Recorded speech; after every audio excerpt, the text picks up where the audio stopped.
नमस्कार, मी दत्तात्रय तावडे कळमसरा. मला गायींसाठी पाणवठे बांधणे वगैरे निसर्गासंदर्भात निसर्ग संरक्षण करण्याची मला आवड आहे. त्या कळमसरा गावात मी गौशावत बांधले आणि हे काम करत असताना मग या कामाची ओळख सगळीकडे झाली आणि त्या माध्यमातून निवृत्तीभूमीशी आमचा जुना परिचय आहे. आणि ते यावर्षी त्यांना असं मला कळवलं की आमच्या घोसला गावाच्या परिसरामध्ये आमच्या शेती शहरामध्ये प्रचंड पाणी टंचाई आहे आणि जंगलामध्ये शेती शहरामध्ये गुराढोरासाठी पाण्याची व्यवस्था नाही आहे. मोठ्या प्रमाणात टंचाई आहे, कठीण प्रसंग आहे. तुम्ही एकदा या, मी आलो आणि प्रत्यक्ष या शेती शहराची या जोगेश्वरी या इकडच्या परिसरात आम्ही प्रत्यक्ष पाहणी केली आणि खरोखर डोळ्यानं पाहिल्यावर मला ते चित्र पाहून मला खूप वाईट वाटलं.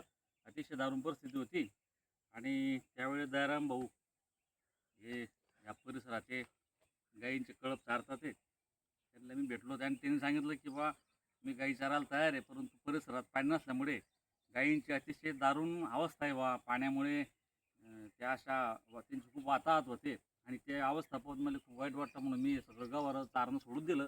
तेव्हापासून गवारं बंद आहे असं त्यांची व्यथा मला मांडली.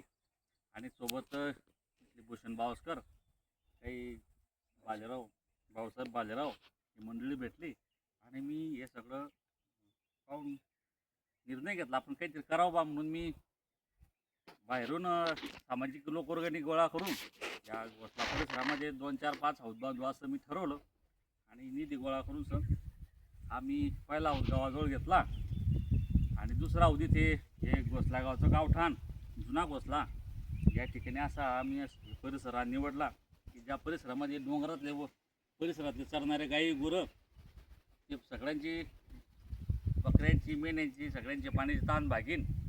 त्या हिशोबाने आम्ही असा साधारण 12 ते 15 हजार लिटर पाणी मिळवण्याचा अंदाजे असा हौद बांधून पूर्ण केला. हौदामध्ये पाणी टाकण्यासाठी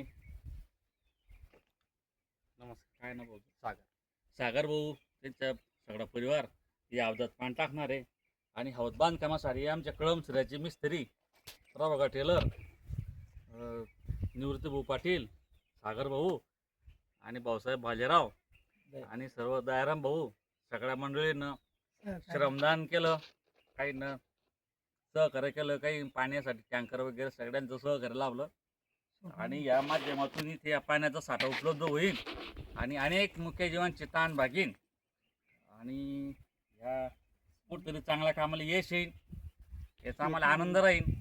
अशाच चांगल्या कामांसाठी चांगल्या लोकांना सहकार्य करावं अशी आमची अपेक्षा आहे.